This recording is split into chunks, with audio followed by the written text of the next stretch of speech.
Good morning dear students. അപ്പോൾ നമ്മൾ ഇന്നത്തെ ഈ വീഡിയോയിൽ നമ്മൾ കാണാൻ പോകുന്ന class history of cell biology എന്ന് പറയുന്ന സെൽ ബയോളജിയുടെ ഒരു ഇൻട്രൊഡക്ടറി ചാപ്റ്ററാണ്. അപ്പോൾ ആ ഇൻട്രൊഡക്ടറി ചാപ്റ്ററിൽ നിന്ന് നമുക്ക് സെൽ ബയോളജിയുടെ ഡിഫറെൻറ്റ് വീഡിയോ ക്ലാസ്സസ് നമ്മൾ ഇനി കാണും. അപ്പോൾ നമുക്ക് ഇൻട്രൊഡക്ടറി പോർഷൻ നോക്കാം. Cells are fundamental units of life. നമ്മൾ ലോവർ ക്ലാസ്സസ് മുതൽ കേൾക്കുന്ന ഒരു സ്റ്റേറ്റ്മെൻ്റ് ആണ് ഇതല്ലേ. Cells are the fundamental units of life. ലൈഫിൻ്റെ ഫണ്ടമെൻ്റൽ യൂണിറ്റ്സ് പറഞ്ഞാൽ സെൽസ് ആണ്. ഏതൊരു ലിവിങ് ഓർഗാനിസത്തിനെ നമ്മൾ എടുത്തു കഴിഞ്ഞാലും അതിൻ്റെ സ്മോളസ്റ്റ് ഏറ്റവും മൈന്യൂട്ടായിട്ടുള്ള ബിൽഡിംഗ് ബ്ലോക്ക് അല്ലേ, സെല്ലുകൾ ചേർത്ത് വെച്ചിട്ടാണ് എത്ര ചെറിയ ജീവി മുതൽ എത്ര വലിയ നമ്മളെപ്പോലുള്ള വലിയ ഓർഗാനിസംസ് വരെ ഉണ്ടാവുന്നത്. അത് യൂണിസെല്ലുലാർ ഉണ്ട്. യൂണിസെല്ലുലാർ എന്ന് പറയുമ്പോൾ ഒറ്റ സെല്ല് കാണും. മൾട്ടി സെല്ലുലാർ എന്ന് പറയുമ്പോഴത്തേക്ക് ഒരുപാട് സെല്ലുകൾ ചേർന്നിട്ടുള്ള ഓർഗാനിസംസ്. എന്തായാലും cells are the fundamental units of life. അപ്പം ഈ സെല്ലെന്ന് പറയുന്ന ആ ടേം ഉണ്ടല്ലോ, സെല്ലെന്ന് പറയുന്ന ആ ടേം ആരാണ് കോയിൻ ചെയ്തത് നമുക്ക് അതാണ് ആദ്യത്തെ ബേസിക് തിങ് നമ്മൾ പഠിച്ചിരിക്കേണ്ടത്. അത് നോക്കാം. റോബർട്ട് ഹുക്കാണ് നമുക്ക് സെല്ലെന്ന് പറയുന്ന ടേം കോയിൻ ചെയ്തത്. ഇദ്ദേഹമാണ് റോബർട്ട് ഹുക്ക്. അപ്പോൾ എവിടെയെങ്കിലുമൊക്കെ ഈ ഒരു സയൻറ്റിസ്റ്റിൻ്റെയൊക്കെ ഒരു പിക്ചർ കാണിച്ചിട്ട് ഐഡൻറ്റിഫൈ ചെയ്യുമെന്ന് പറയുമ്പോൾ അപ്പോഴേ പറഞ്ഞോണം this is Robert Hooke. He coined the term cell. Cell എന്ന് പറയുന്ന വാക്ക് കോയിൻ ചെയ്തത് റോബർട്ട് ഹുക്കാണ്. ഓക്കെ. ഇദ്ദേഹം എങ്ങനെയാണ്, ഏതിനെ കണ്ടിട്ടാണ് ഇത് സെല്ല് എന്ന് പറയുന്ന ഒരു പേരൊക്കെ കൊടുത്തത്? എന്തിനെ കണ്ടതെന്ന് അറിയാമോ? ചില ഹോളോ ക്യാവിറ്റീസ് അദ്ദേഹം കണ്ടു. എവിടെയാണെന്നറിയാമോ? കോർക്ക് ടിഷ്യൂ, ഡെഡ് ടിഷ്യൂ ആണ്. അതാണ് ഇവിടെ കൊടുത്തിരിക്കുന്നത്. അദ്ദേഹം കണ്ട ആക്ച്വലി ആ ഹോളോ ക്യാവിറ്റീസ് എന്ന് പറയുന്നത് ഞാൻ കാണിക്കാം. ആ ഹോളോ ക്യാവിറ്റീസ് എന്ന് പറയുന്നത് യഥാർത്ഥത്തിൽ എന്താണ്, സെൽ വാളാണ് കേട്ടോ. അപ്പം ഇതൊരു ഡെഡ് സെല്ല്, അതിൻ്റെ അകത്തെ കണ്ടൻസ് എല്ലാം പോയി സെൽ വാളുകൾ. അപ്പം അതിനെ കണ്ടിട്ടാണ് ഒരു സെല്ല് എന്നുള്ളൊരു ടേം ഇദ്ദേഹം കൊടുത്തത്. കോർക്ക് ടിഷ്യൂവിലാണ് ഇദ്ദേഹം ആദ്യമായിട്ട് ഇങ്ങനെ ഒരു സ്ട്രക്ചർ കാണുകയും അതിനെ കണ്ടിട്ട് സെൽ എന്ന് പേര് വിളിക്കുകയും ചെയ്തത്. അപ്പോൾ ആ പേര് ഓർത്തോണം, റോബർട്ട് ഹുക്ക്. ഇനിയും വേറൊരാളെ നമുക്ക് പരിചയപ്പെടാം, ആന്റൺ വാൻ ലൂവൻ ഹുക്ക്. അദ്ദേഹം എന്താ ചെയ്ത ഈ ആന്റൺ വാൻ ല്യൂവൻ ഹുക്ക്?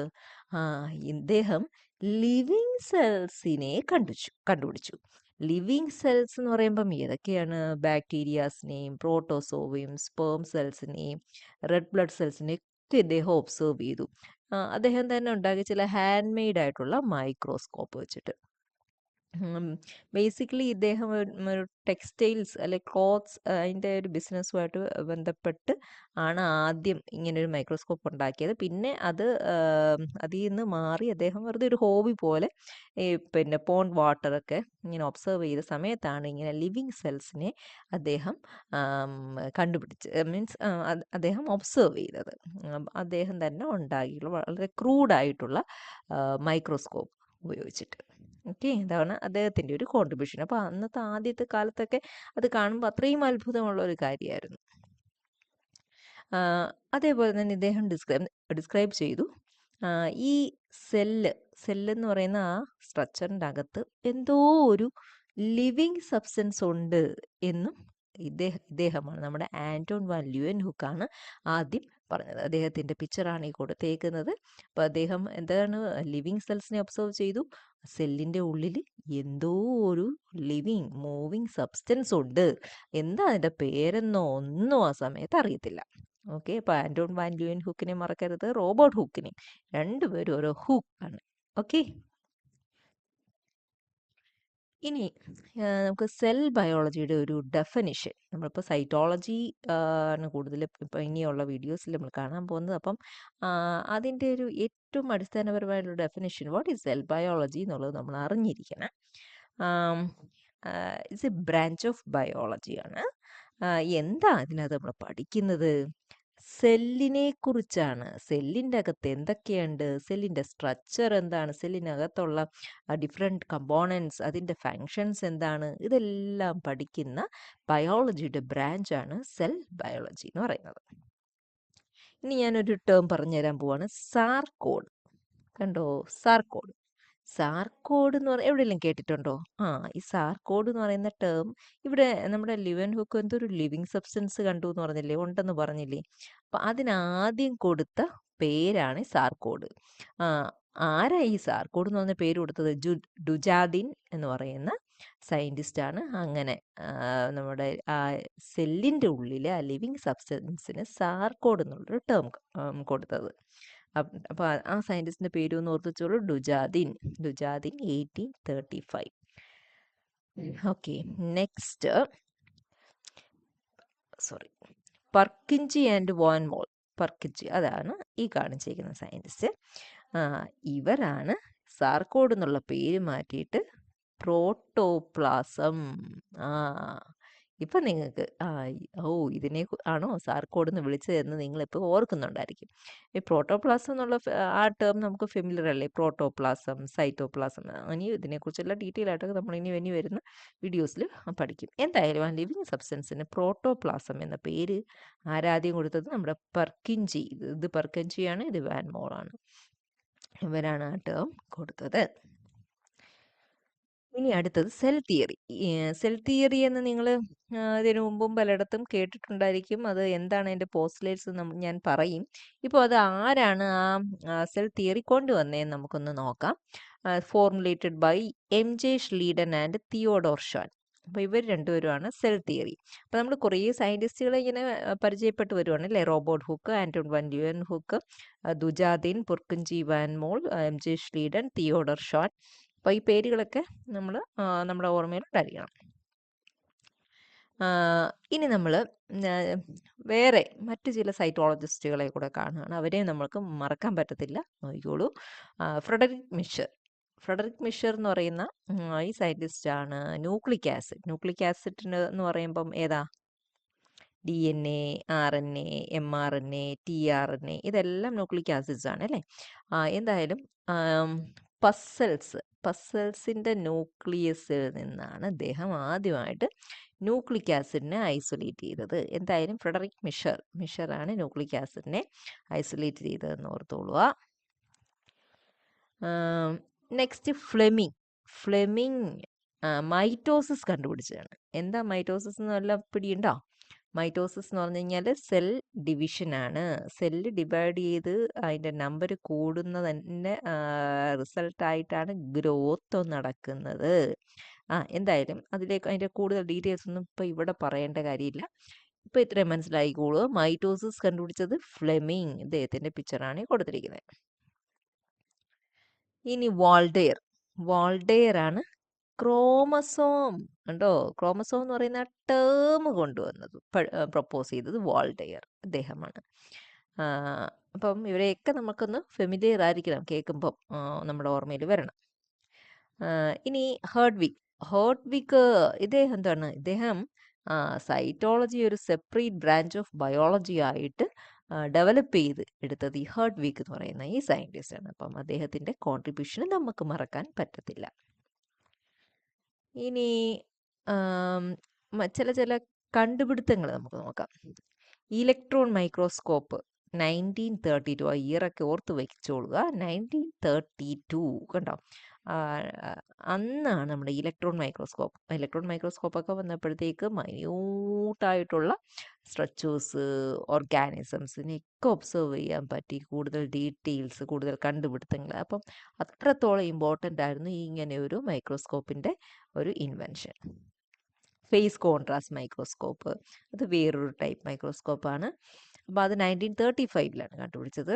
അതും ഒരു പ്രധാനപ്പെട്ട. പിന്നെ എക്സ്റേ ഡിഫ്രാക്ഷൻ ടെക്നിക്ക് എന്ന് പറഞ്ഞു കഴിഞ്ഞാൽ ഇപ്പോൾ നമുക്ക് ഒരു ക്രിസ്റ്റലൈൻ ആയിട്ടുള്ള ഒരു സബ്സ്റ്റൻസ്, ക്രിസ്റ്റലൈൻ സബ്സ്റ്റൻസ് എന്ന് പറയുമ്പോൾ സോൾട്ടിൻ്റെ ഒരു ക്രിസ്റ്റൽ, ഷുഗറിൻ്റെ ക്രിസ്റ്റൽ, നിങ്ങൾക്ക് പെട്ടെന്ന് മനസ്സിലാകാൻ വേണ്ടിയിട്ട് അങ്ങനെ പറഞ്ഞത്. അപ്പോൾ അങ്ങനെയുള്ള എന്തെങ്കിലും ക്രിസ്റ്റലൈൻ ആയിട്ടുള്ള ഒരു സബ്സ്റ്റൻസ്, ഇതിൻ്റെ ആറ്റംസ്, അതിൻ്റെ അറേഞ്ച്മെൻ്റ് ഒക്കെ മനസ്സിലാക്കാൻ വേണ്ടി എന്ത് ചെയ്യുന്നറിയാം, ഇതിൽ കൊണ്ട് എക്സ്റേ കടത്തിവിടും. അപ്പോൾ അതിൻ്റെ ഈ ഡിഫ്രാക്ഷൻ എത്രത്തോളം ഡിഫ്രാക്ട് ചെയ്യുന്നു, അതിൻ്റെ ആംഗിൾ അത് നോക്കിയിട്ട് ഈ ക്രിസ്റ്റലിനെ പഠിക്കുക. അതാണ് എക്സ്റേ ഡിഫ്രാക്ഷൻ ടെക്നിക്ക് എന്ന് പറയുന്നത്. അപ്പം അതിൻ്റെ ഒരു ഡെവലപ്മെൻറ്റ്, അതിൻ്റെ എമർജൻസ്, അതും ഒരു നോട്ടബിൾ ആയിട്ടുള്ള ഒരു ഡെവലപ്മെൻ്റ് ആയിരുന്നു സൈറ്റോളജിയിലുള്ളത്. ഓക്കെ, ഇനി ഡിസ്കവറി ഓഫ് സെൽസിനെ കുറിച്ച് നമുക്ക് കുറച്ച് കാര്യങ്ങൾ പറയാം. നമ്മുടെ കണ്ണിൻ്റെ ഒരു ലിമിറ്റേഷൻ ഉണ്ട് അല്ലേ, 100 മൈക്രോമീറ്റർ. അപ്പോൾ ആ 100 മൈക്രോമീറ്റർ എന്നുള്ള ലിമിറ്റേഷൻ ഓവർകം ചെയ്തത് മൈക്രോസ്കോപ്പുകൾ വന്നപ്പോഴാണ്. ആൻറ്റോൺ വാൻ, ഞാൻ ഓൾറെഡി പറഞ്ഞതാണ് അല്ലേ തുടക്കത്തിൽ, ആൻറ്റോൺ വാൻ ല്യൂവൻഹുക്ക്. ഇദ്ദേഹം ഞാൻ പറഞ്ഞില്ലേ, ഒരു ക്ലോത്തുമായിട്ട് റിലേറ്റ് ചെയ്തായിരുന്നു അദ്ദേഹം ആദ്യം വർക്ക് ചെയ്തത്. ക്ലോത്ത് ഡീലറാണ്. അപ്പം ഇതായിരുന്നു ആ ക്രൂഡായിട്ടുള്ള ല്യൂവൻഹുക്കിൻ്റെ മൈക്രോസ്കോപ്പ്. ഇദ്ദേഹം ഈ മൈക്രോസ്കോപ്പ് ഉണ്ടാക്കിയിട്ട് അതിലൊരു ഗ്രൈൻഡിങ് ഗ്ലാസ് ലെൻസ് അതെങ്ങനെയോ അഡ്ജസ്റ്റ് ചെയ്ത് അത് ഉപയോഗിച്ചിട്ട് ക്ലോത്തിൻ്റെ ക്വാളിറ്റിയൊക്കെ ആയിരുന്നു അദ്ദേഹം ചെക്ക് ചെയ്തുകൊണ്ടിരുന്നത്. പിന്നീട് അദ്ദേഹം എന്ത് ചെയ്തു, പോണ്ട് വാട്ടർ ഒബ്സർവ് ചെയ്യുകയും ചെയ്ത് അങ്ങനെ മൈന്യൂട്ട് കുഞ്ഞു കുഞ്ഞു കുഞ്ഞു കുഞ്ഞു ഓർഗാനിസംസ്, അതിനെ വിളിക്കുന്ന പേരാണ് അനിമൽക്യൂൾസ്. വെള്ളത്തിൽ കാണുന്ന ഏറ്റവും കുഞ്ഞായിട്ടുള്ള മൈക്രോ ആയിട്ടുള്ള ഓർഗാനിസംസിന് പറയുന്ന പേരാണ് അനിമൽക്യൂൾസ്. അതിനെയൊക്കെ അദ്ദേഹം ഒബ്സർവ് ചെയ്യാൻ തുടങ്ങി. എന്നിട്ട് പല ടൈപ്പിലെ ബാക്ടീരിയ അതിനെയൊക്കെ അദ്ദേഹം കണ്ടുപിടിച്ചു വെള്ളത്തിൽ, പോണ്ട് വാട്ടറിൽ. അപ്പം അങ്ങനെയാണ് ലിവിങ് സെൽസ് ആദ്യമായിട്ട് ലിവൻഹുക്കാണ് കണ്ടുപിടിച്ചത്. ഇതായിരുന്നു അതിൻ്റെ ഒരു സിറ്റുവേഷൻ. എന്നാൽ കൂടി സെല്ല് ആദ്യം കണ്ടുപിടിച്ചു എന്നുള്ള ക്രെഡിറ്റ് ആർക്കാ? നമ്മുടെ റോബർട്ട് ഹൂക്കിനാണ്. Even if he discovered dead cells, കോക്ക് ടിഷ്യൂവിലെ ഡെഡ് സെൽസ് ആണ് കണ്ടതെങ്കിൽ കൂടി സെല്ലാരാ കണ്ടുപിടിച്ചതെന്ന് വെച്ച് കഴിഞ്ഞാൽ ലിവൻ ഹുക്ക് അല്ല, Robert Hooke. Anton van Leeuwenhoek living സെൽസിനെയാണ് ഒബ്സർവ് ചെയ്തത്. പിന്നെന്തോ കാര്യം കൂടെ പറഞ്ഞു, സെല്ലിനുള്ളിൽ ലിവിങ് സബ്സ്റ്റൻസ് ഉണ്ടെന്ന് പറഞ്ഞത് ആൻറ്റോൺ വാൻ ല്യൂവൻ ഹുക്കാണ്. ഇനി നമ്മുടെ സെൽ തിയറി ഞാൻ പറഞ്ഞില്ലേ വളരെ ഇമ്പോർട്ടൻ്റ് ആണെന്ന്. അപ്പോൾ അതിൻ്റെ പോസ്റ്റുലേറ്റ്സ് നമുക്ക് കാണണം. പ്രൊപ്പോസ് ചെയ്തത് ഞാൻ പറഞ്ഞു ആരൊക്കെയാണ്, അവരുടെ ഇമേജ് കാണിച്ചായിരുന്നു, ഷ്ലീഡൻ ആൻഡ് തിയോഡോർ ഷാൻ. ഇയറും ഒക്കെ നിങ്ങൾ പഠിച്ചു വെച്ചോണം കേട്ടോ. 1839. Cell theory. All organisms are composed of one or more cells. കണ്ടോ? അപ്പം ഇത് ഒരു യൂണിസെല്ലുലർ ഓർഗാനിസം, ക്ലാമിഡോമോണസ് ആണ്. അപ്പോൾ ഇത് ഒരു സിംഗിൾ സെല്ല്. ഇവിടെ നോക്കി മൾട്ടി സെല്ലുലാർ. അപ്പം എങ്ങനെയാണെങ്കിലും സിംഗിൾ സെല്ലുലാർ ആണെങ്കിലും മൾട്ടി സെല്ലുലാർ ആണെങ്കിലും ഓൾ ഓർഗാനിസംസ് ആർ, ഈ വാക്കാണ് keyword, composed of one or more cells. രണ്ടാമത്തതോ ഉണ്ടോ, cell is the basic organisational unit of life. കണ്ട, ഞാൻ ഇവിടുന്ന് ഒരു സംഭവം ഇങ്ങനെ അടർത്തി മാറ്റി വെച്ചിരിക്കുകയാണ്. കണ്ട, ഇത് വെച്ചിട്ടാണ് ഈ ലൈഫ് ഫോം ഉണ്ടായിരിക്കുന്നത്. അതുകൊണ്ട് നമുക്ക് പറയാം cell is the basic organisational. ഇവിടുത്തെ മെയിൻ ടേം ഏതാണ്? ഓർഗനൈസേഷണൽ. ഇവിടെ composed of organisational unit of life. All cells arise from pre existing cells. കണ്ടോ, പുതുതായിട്ടുള്ള ഓരോ സെല്ലും എവിടുന്നാണ് വരുന്നത്? പ്രീ എക്സിസ്റ്റിംഗ് സെല്ലിൽ നിന്നാണ്. അപ്പം വളരെ സിമ്പിൾ അല്ലേ? കണ്ടോ, പ്രീ എക്സിസ്റ്റിംഗ് സെൽസ്. അപ്പോൾ ഇത് ആണ് സെൽ തിയറി. അതിൻ്റെ 3 പോസിറ്റീവ്സ് വളരെ വളരെ സിമ്പിളായിട്ട് നമുക്ക് ഓർത്തിരിക്കാം. ഒന്ന്, എല്ലാ ഓർഗാനിസവും composed of one or more cells. 2, basic unit, അതായത് basic organisational unit of life എന്ന് പറയുന്ന സെല്ലാണ്. All cells are emerge from pre existing cells. Cell theory പഠിച്ചല്ലോ. But this cell theory, it is not applicable to sub-organismal level of organization. വെച്ചാൽ ഇപ്പം virus എന്ന് പറഞ്ഞു കഴിഞ്ഞാൽ ലിവിങ് ബീയിങ് ആണോ നോൺ ലിവിങ് ആണോ എന്ന് പറയാൻ പറ്റില്ല. അതിൻ്റെ രണ്ടിൻ്റെ ഇടയ്ക്കുള്ള, അതുകൊണ്ടാണ് പറയുന്നത് സബ് ഓർഗാനൈസമൽ ലെവൽ ഓഫ് ഓർഗനൈസേഷൻ. അവരുടെ കേസിൽ നമുക്ക് പറയാൻ പറ്റത്തില്ല ഈ സെൽ തിയറി. അത് അപ്പം നമ്മൾ എന്തെങ്കിലും ഒരു പോസ്റ്റിൽ അല്ലെങ്കിൽ ഒരു സ്റ്റേറ്റ്മെൻറ്റ് പറയുമ്പോൾ എക്സെപ്ഷണൽ കണ്ടീഷൻസ് ഉണ്ടെങ്കിൽ അത് ഇമ്പോർട്ടൻ്റ് ആണ് മെൻഷൻ ചെയ്യേണ്ടത്. അപ്പോൾ അതാണ് ഇവിടെ സൂചിപ്പിച്ചത്. Development and scope of cell biology. അപ്പോൾ അതിനകത്ത് കുറേ നമ്മളിനി പല കുഞ്ഞു കുഞ്ഞ് ബ്രാഞ്ചസ് ആണ് കാണാൻ പോകുന്നത് ഈ സെൽ ബയോളജിയോട് ബന്ധപ്പെട്ട്. സെൽ ഫിസിയോളജി ഉണ്ട്. അപ്പോൾ അതിനകത്ത് എന്താ പഠിക്കുന്നത് എന്നൊക്കെ ഉള്ളത് നമ്മൾ ഒന്ന് മനസ്സിലാക്കി വയ്ക്കുക. സെൽ ഫിസിയോളജി എന്ന് പറയുമ്പോഴത്തേക്ക് അതിനകത്ത് പഠിക്കുന്നത് സെൽസിൻ്റെ അതിനകത്ത് ഫങ്ഷണൽ ഓർഗനൈസേഷൻ. ഒരു സെല്ല് എന്ന് പറയുമ്പോൾ അതിനകത്ത് എന്തൊക്കെയുണ്ട്, ന്യൂക്ലിയസ്, മൈറ്റോകോൺട്രിയ, ഗോൾജി, അതിൻ്റെ ഫങ്ഷൻ, അതെങ്ങനെയാണ് വർക്ക് ചെയ്യുന്നത്, അതെല്ലാമാണ് സെൽ ഫിസിയോളജിക്കകത്ത് നമ്മൾ പഠിക്കുന്നത്. ഇനി സൈറ്റോജെനറ്റിക്സ് എന്ന് പറയുമ്പോഴത്തേക്ക് സൈറ്റോ സെൽ സംതിങ് റിലേറ്റിംഗ് വിത്ത് സെൽ. അപ്പം ഇതിനകത്ത് ജെനറ്റിക്സും ആണ് അല്ലേ. അപ്പം സൈറ്റോളജിക്കൽ ബേസിസ് ഓഫ് ഹെറിഡിറ്റിയാണ് ഇവിടെ പഠിക്കുന്നത്. സൈറ്റോളജിക്കൽ ബേസിസ് ഓഫ് എന്താ, ഹെറിഡിറ്റി എന്ന് പറയുമ്പോൾ തന്നെ അറിയാം സൈറ്റോളജിക്കൽ ഹെറിഡിറ്റിയുടെ സൈറ്റോളജിക്കൽ ബേസിക് എന്ന് പറയുന്നത് ക്രോമസോംസ് ആയിരിക്കും അല്ലേ, ക്രോമസോംസ്. അപ്പോൾ ഈ ക്രോമസോംസിൻ്റെ സ്ട്രക്ചറും ഫിസിയോളജിയും ഒക്കെ പഠിക്കുന്ന ഒരു ബ്രാഞ്ച് ഓഫ് സൈറ്റോളജിയാണ് സൈറ്റോജെനറ്റിക്സ്. ജെനറ്റിക്സ് എന്ന് പറയുമ്പോഴേ അറിയാം ക്രോമസോംസ് ആണ്. ഇനി ബയോകെമിസ്ട്രി എന്ന് പറയുമ്പോഴത്തേക്ക് അപ്പോൾ സെല്ലെടുക്കുമ്പം അതിനകത്ത് പല കെമിക്കൽ കോൺസ്റ്റിറ്റ്യുവൻസ് ഉണ്ട്. കാർബോഹൈഡ്രേറ്റ്സ് ഉണ്ട്, പ്രോട്ടീൻസ് ഉണ്ട്, പിന്നെ അതേപോലെ ലിപ്പിഡ്സ്, അതേപോലെ സ്റ്റാർച്ച്, അങ്ങനെ കുറേ സബ്സ്റ്റൻസ് വരും. അപ്പം അതിൻ്റെയൊക്കെ ഡിസ്ട്രിബ്യൂഷൻ, അതിൻ്റെയൊക്കെ സ്ട്രക്ചർ, അങ്ങനെയൊക്കെയുള്ള കാര്യങ്ങൾ പഠിക്കുന്നതാണ് ബയോകെമിസ്ട്രി എന്ന് പറയുന്നത്.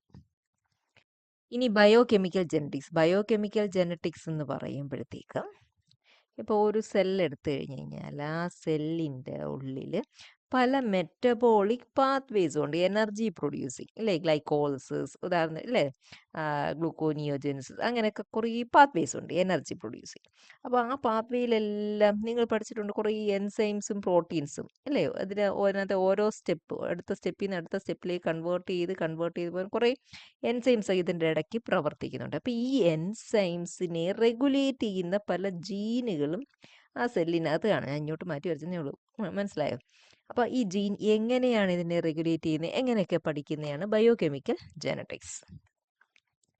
മൊളിക്കുലർ ബയോളജി എന്ന് പറയുമ്പോഴത്തേക്ക് ബയോമൊളിക്യൂൾസ് ആയിട്ടുള്ള DNA, RNA, പ്രോട്ടീൻസ്, ഇതിൻ്റെയൊക്കെ സ്ട്രക്ചർ, ഫങ്ഷൻ, ഇൻ്ററാക്ഷൻസ്, ഇതൊക്കെ പഠിക്കുന്നതാണ് മൊളിക്കുലർ ബയോളജി.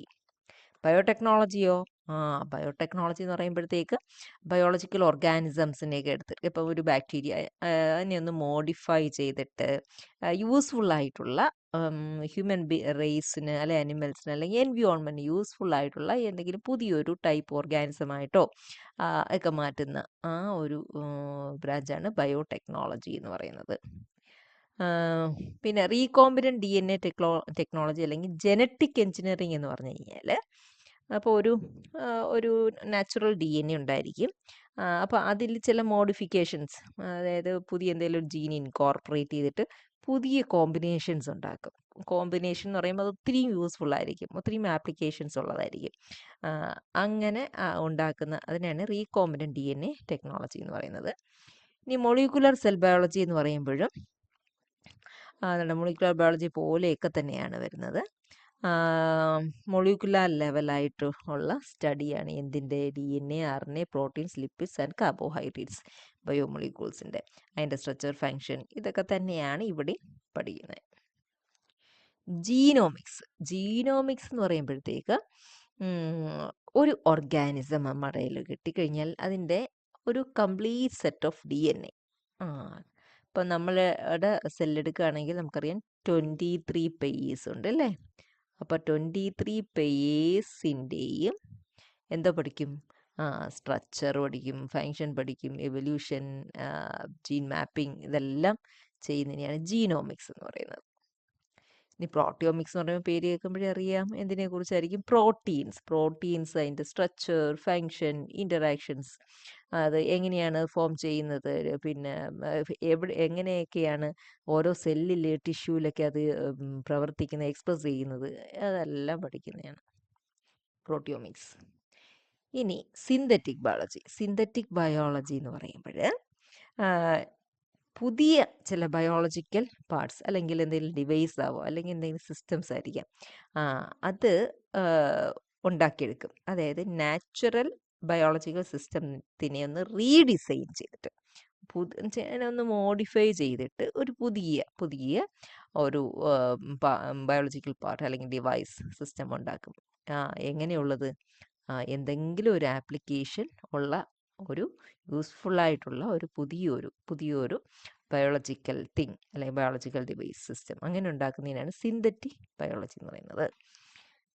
അപ്പോൾ ഓക്കെ, അപ്പോൾ ഇന്നത്തെ നമ്മുടെ ഈ കുഞ്ഞു വീഡിയോയിൽ നമ്മൾ അതിൻ്റെ ആ ഒരു ഇൻട്രൊഡക്ഷൻ്റെ ഒരു സ്റ്റാർട്ടിംഗ് ആണ് കണ്ടത്. ഇനി അടുത്ത വീഡിയോയിൽ നമ്മൾ different types of cells, prokaryotic and eukaryotic സെല്ലിനെ കുറിച്ച് ഡീറ്റെയിൽ ആയിട്ട് പഠിക്കും. So with this I am going to wind up today's video. Thank you. I'm an icon, man. And my girl about a 10. I should fuck her in a Benz.